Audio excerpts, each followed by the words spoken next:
मरकुस अध्याय 1। परमेश्वर के पुत्र यीशु मसीह के सुसमाचार का आरंभ। जैसे यशायाह भविष्यद्वक्ता की पुस्तक में लिखा है कि देख, मैं अपने दूत को तेरे आगे भेजता हूँ, जो तेरे लिए मार्ग सुधारेगा। जंगल में एक पुकारने वाले का शब्द सुनाई दे रहा है कि प्रभु का मार्ग तैयार करो और उसकी सड़कें सीधी करो। यूहन्ना आया, जो जंगल में बपतिस्मा देता और पापों की क्षमा के लिए मन फिराव के बपतिस्मा का प्रचार करता था। और सारे यहूदिया देश के और यरूशलेम के सब रहने वाले निकलकर उसके पास गए और अपने पापों को मानकर यरदन नदी में उससे बपतिस्मा लिया।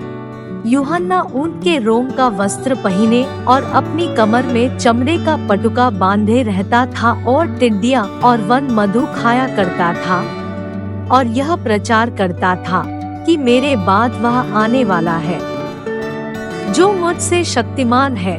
मैं इस योग्य नहीं कि झुककर उसके जूतों का बंद खोलूं। मैंने तो तुम्हें पानी से बपतिस्मा दिया है, पर वह तुम्हें पवित्र आत्मा से बपतिस्मा देगा। उन दिनों में यीशु ने गलील के नासरत से आकर यरदन में यूहन्ना से बपतिस्मा लिया, और जब वह पानी से निकलकर ऊपर आया तो तुरंत उसने आकाश को खुलते और आत्मा को कबूतर की नाई अपने ऊपर उतरते देखा। और यह आकाशवाणी है कि तू मेरा प्रिय पुत्र है, तुझसे मैं प्रसन्न हूँ। तब आत्मा ने तुरंत उसको जंगल की ओर भेजा, और जंगल में 40 दिन तक शैतान ने उसकी परीक्षा की, और वह वन पशुओं के साथ रहा, और स्वर्गदूत उसकी सेवा करते रहे। यूहन्ना के पकड़वाए जाने के बाद यीशु ने गलील में आकर परमेश्वर के राज्य का सुसमाचार प्रचार किया और कहा, समय पूरा हुआ है और परमेश्वर का राज्य निकट आ गया है। मन फिराओ और सुसमाचार पर विश्वास करो। गलील की झील के किनारे किनारे जाते हुए उसने शमौन और उसके भाई अंद्रियास को झील में जाल डालते देखा, क्योंकि वे मछुए थे। और यीशु ने उनसे कहा, मेरे पीछे चले आओ, मैं तुमको मनुष्यों के मछुए बनाऊंगा। वे तुरंत जालों को छोड़कर उसके पीछे हो लिए, और कुछ आगे बढ़कर उसने जब्दी के पुत्र याकूब और उसके भाई यूहन्ना को नाव पर जालों को सुधारते देखा। उसने तुरंत उन्हें बुलाया, और वे अपने पिता जब्दी को मजदूरों के साथ नाव पर छोड़कर उसके पीछे चले गए। और वे कफरनहूम में आए, और वह तुरंत सब्त के दिन सभा के घर में जाकर उपदेश करने लगा।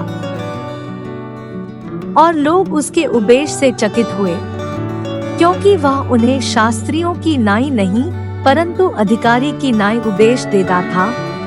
और उसी समय उनकी सभा के घर में एक मनुष्य था जिसमें एक अशुद्ध आत्मा थी। उसने चिल्लाकर कहा, हे यीशु नासरी, हमें तुझसे क्या काम? क्या तू हमें नाश करने आया है? मैं तुझे जानता हूँ, तू कौन है? परमेश्वर का पवित्र जन। यीशु ने उसे डांटकर कहा, चुप रह और उसमें से निकल जा।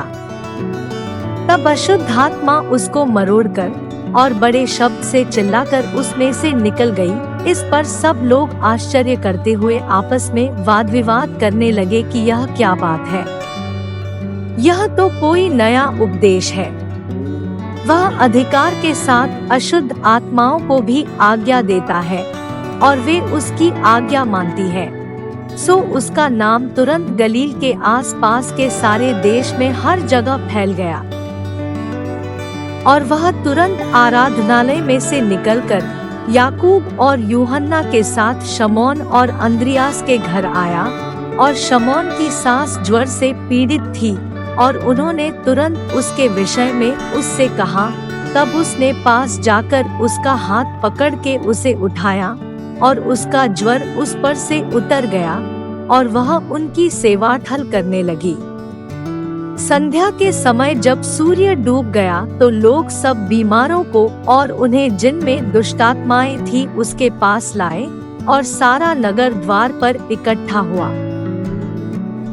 और उसने बहुतों को जो नाना प्रकार की बीमारियों से दुखी थे चंगा किया और बहुत से दुष्टात्माओं को निकाला और दुष्टात्माओं को बोलने न दिया, क्योंकि वे उसे पहचानती थी। और भोर को दिन निकलने से बहुत पहले वह उठकर निकला और एक जंगली स्थान में गया और वहां प्रार्थना करने लगा। तब शमौन और उसके साथी उसकी खोज में गए। जब वह मिला तो उससे कहा कि सब लोग तुझे ढूंढ रहे हैं।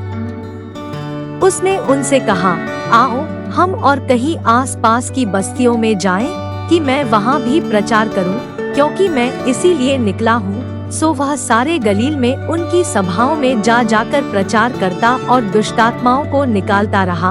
और एक कोढ़ी ने उसके पास आकर उससे विनती की और उसके सामने घुटने टेककर उससे कहा, यदि तू चाहे तो मुझे शुद्ध कर सकता है। उसने उस पर तरस खाकर हाथ बढ़ाया और उसे छूकर कहा, मैं चाहता हूँ तू शुद्ध हो जा। और तुरंत उसका कोढ़ जाता रहा और वह शुद्ध हो गया। तब उसने उसे चिताकर तुरंत विदा किया और उससे कहा, देख, किसी से कुछ मत कहना, परंतु जाकर अपने आप को याजक को दिखा और अपने शुद्ध होने के विषय में जो कुछ मूसा ने ठहराया है उसे भेंट चढ़ा कि उन पर गवाही हो। परंतु वह बाहर जाकर इस बात को बहुत प्रचार करने और यहाँ तक फैलाने लगा कि यीशु फिर खुल्लम खुल्ला नगर में न जा सका, परंतु बाहर जंगली स्थानों में रहा और चहुं ओर से लागे उसके पास आते रहे। मरकुस अध्याय 1।